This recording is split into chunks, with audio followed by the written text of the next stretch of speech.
Most people don't actually plateau.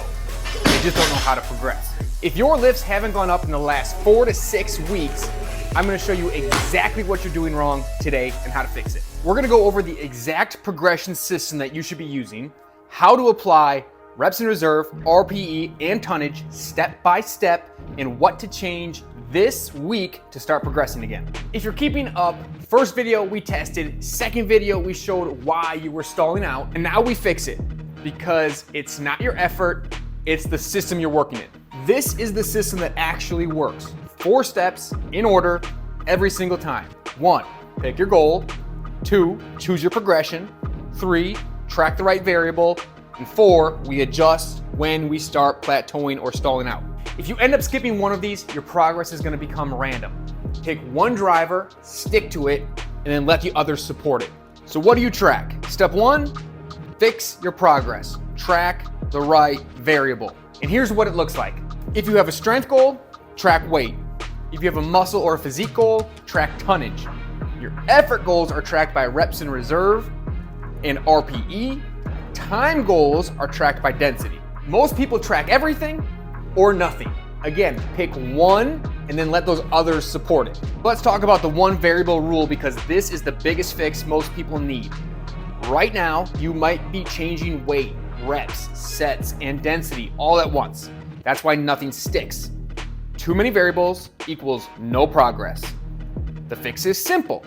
Change one variable, measure that result, everything else stays the same. It's like a science experiment. So in your next workout, don't change the whole workout. Change one variable and stick with that variable the whole session. We're gonna jump right into progression number 1, reps in reserve. How many reps you could still do before failure. Same reps in reserve, but each week you add weight. Week 1, you're at 185 pounds at 4 reps in reserve. Week 8, you're at 220 pounds. Same effort, more weight, that's progression. This is what it looks like tracked. 5 reps every week, reps in reserve stays at 4 the whole time.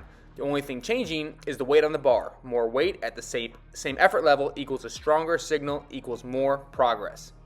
Start conservative and then build your intensity over the course of the weeks. That's where a lot of people go wrong. Week 1, week 2, they try to max out. You want to start easy and build that intensity over time. Now, of course, there is more than one way to do this, different progressions. We can do undulating, we can do block periodization, we can do it EMOM style for density. All of these examples are going to be on Patreon, so make sure you jump in the description and check those out. But of course, progress in the real world doesn't look perfect. Kids, job, everything jumping at you, so we have other examples. Some weeks feel harder, some weeks you step back, but the trend keeps moving upward. That's the signal. If a workout feels off, don't change the whole plan. Follow that trend line. One down week, as long as the other weeks are still building, we're still on the right path. And now this is where most people are gonna jump from the video because they think they know what's coming. Stick with me, the next 2 examples are where it's gonna click. Fix number 2 is tonnage. Sets times reps times weight. This is how you build real muscle and strength. Instead of chasing weight every week, you build more total work first. Block 1 is accumulation, build the volume. Block 2 is our intensification, increase the load. Block 3, we call realization, the expression of the strength you built. Look at week 1 versus week 8. Same exercise, more total work, more weight, that's the progression. Add 1 or 2 reps first, then add the extra set. We're looking to increase the volume before we bump up the strength. Of course, I have more different periodization styles for you. Linear progression, wave progression, density progression, and our hybrid progression. All these again are available on the Patreon, full 8-week examples that are ready for you to run. And then we'll jump right into fix number 3, which is RPE, rate perceived exertion. Instead of guessing your intensity, we just plan it. Here you'll notice that in block 1, RPE 6 to 7, you build the base. Block 2, RPE 7 to 8, you increase the intensity. And then block 3, RPE is 8 to 9, that's your peak performance or again, your realization.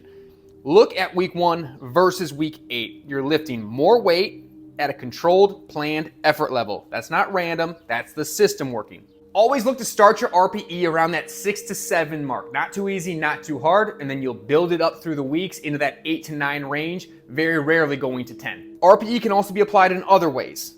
Linear progression, undulating progression, density progressions, and then we just have a simple load progression. All these again available on Patreon.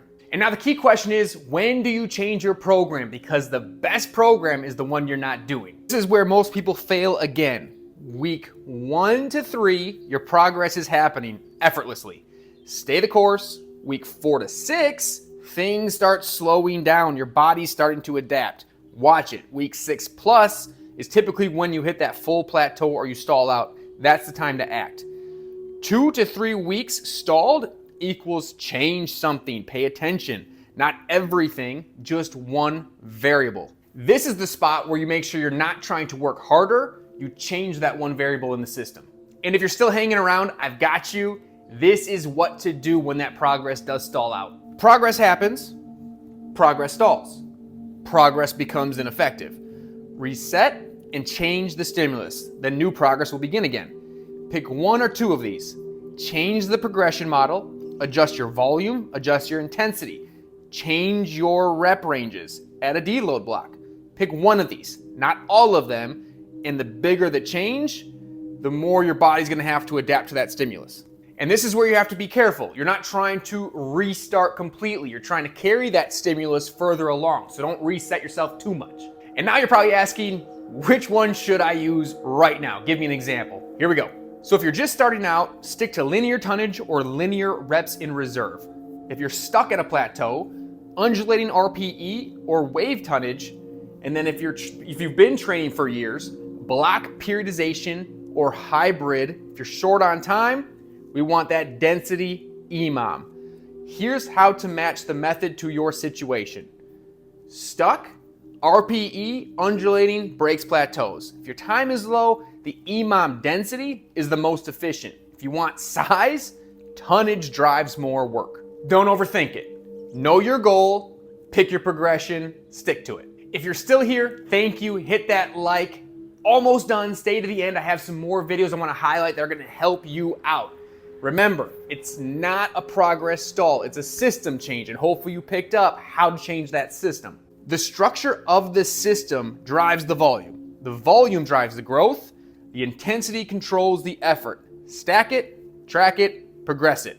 Check out the pyramid. Your base is your training structure. The middle segment is your tonnage, and the top that you have to earn is your reps in reserve and your RPE. Fix your system. Focus on the base first, earn the top of the pyramid. Your progress will become unstuck. Every progression PDF that you saw in this video is going to be available on the Patreon. Check it out in the description, along with a lot of other great resources, so make sure you check that out. Now, make sure you check out this next video if you're still feeling stuck. That's gonna help you get where you need to go. Never settle with yesterday.